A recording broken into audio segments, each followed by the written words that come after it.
Ben Affleck's been doing some really good interviews on different podcasts and shows on YouTube. I'll talk about that in a different video.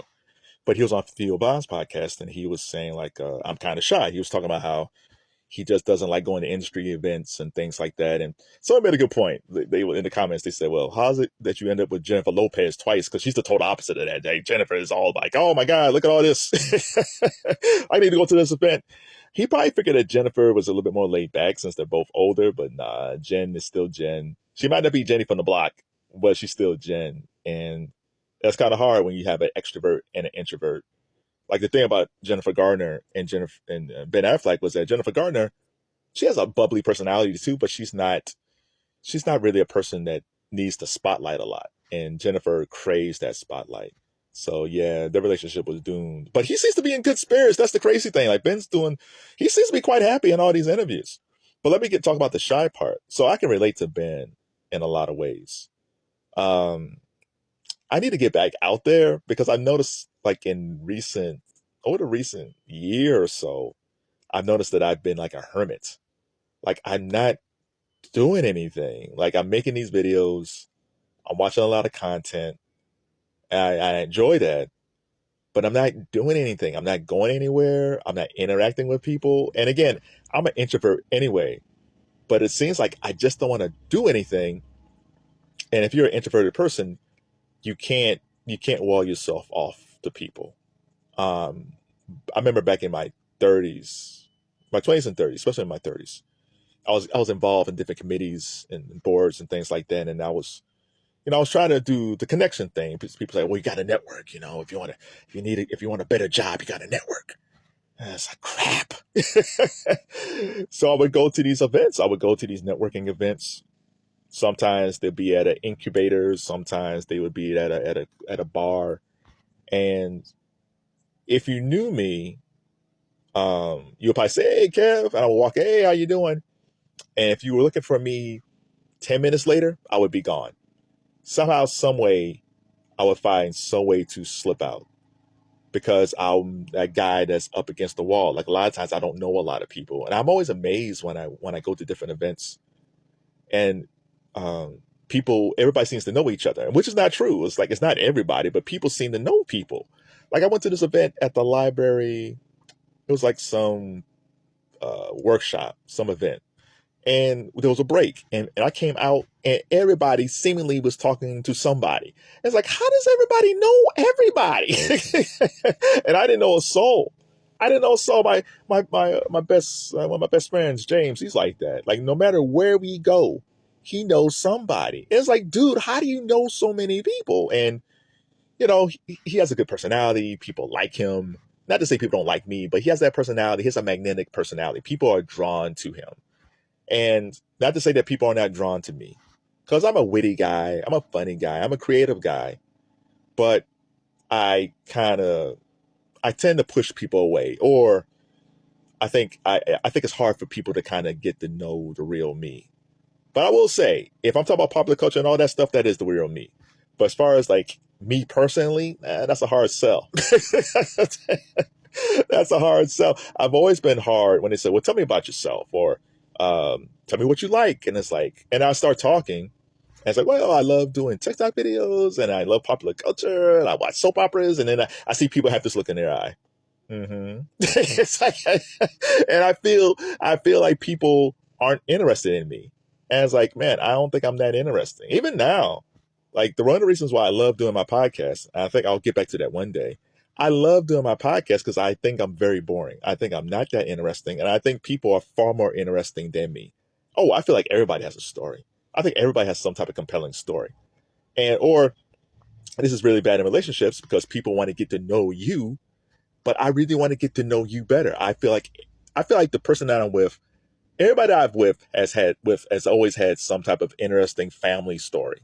My family is boring, low key. There's nothing to us, and I love it. When I look at other people and they have like these crazy family stories, so they woo. I'm glad that's not my family, but I'm always intrigued because I'm intrigued about people's families and their dynamics, and it's like, oh my God, that's so interesting to me. That makes me think and problem solve and all that stuff. As long as the focus is on me, I am totally fine.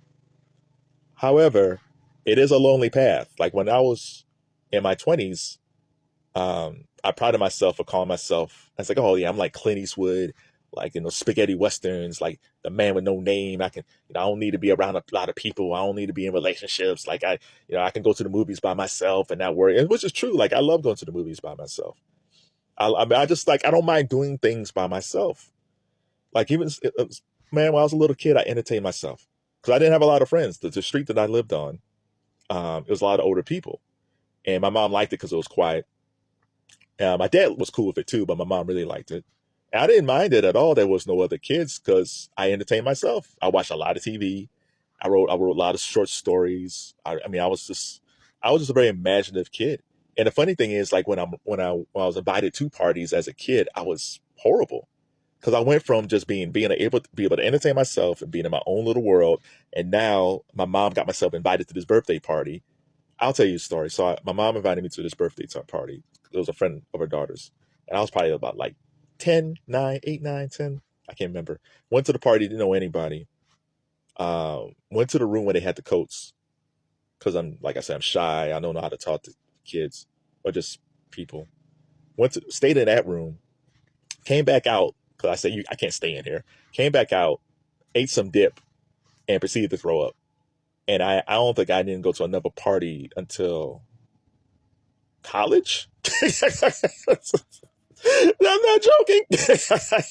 Not to say I wasn't invited to things, because I wasn't. I was in band and I was getting invited. I remember I was invited to go to see Rocky Horror, and I declined. I watched Own and watched Miami Vice, but I do wonder if I did decide to go to see Rocky Horror with the rest of my bandmates. Who knows? Like there was a cute girl, that was a flag girl I liked, and she was going, and maybe I would have started dating in high school. Maybe we would have connected. I don't know, because I was too shy. So my remedy for shyness is just put yourself out there.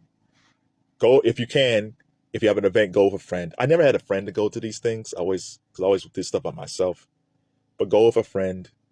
Go to things that you're interested in. So if it's a dance thing or a book, comic books, or karate or knitting, whatever it is, DJing, whatever it is, go. Go, and you might meet other people. That's the key. When you meet other people who are very like-minded, you feel better. I really didn't feel comfortable in my own skin until I went to college, especially when I started being on the radio, because I'm with other young folks who want to be DJs, and it was fantastic. And I think I disappointed a lot of the women who dated me, because on the radio I was fantastic. You turn on the mic, man, I was like DJ Casanova, and I turn off the mic and I was like all quiet, and they would go out with me, and it's like, where's the radio guy? And it's like, he's in there someplace. It's bad. So for all the ladies that I dated, I apologize that I wasn't my DJing self. I just want to apologize to the ladies I dated, period. They know I'm not a bad guy. I was probably a pretty decent boyfriend, but a lot of times I was probably too quiet. Sometimes. When I got older, it was better. I got better as I got older, but even then, that's a whole set of different other problems. That's in another video. So I relate a lot to Ben Affleck. And you look at someone like Ben, that's why you see a lot of actors. Look at Robert De Niro. Robert De Niro on screen is fantastic. You see him in interviews, he can barely talk. Shyness is horrible. And you could take some medicine for it. There's stuff out there, but you're fine who you are. Like God or whoever you were created made you you. But I'm sure that you're very creative.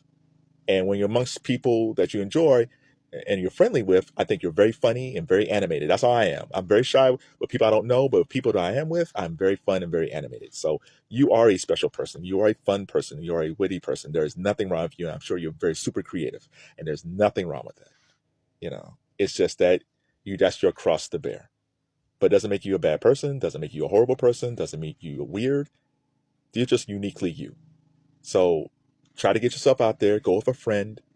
If it doesn't work out, let's say you don't talk to people, try again. But don't stop. Don't be like me. Don't waste all these years going someplace and then not go someplace else another 6 months later or 4 months later or years later.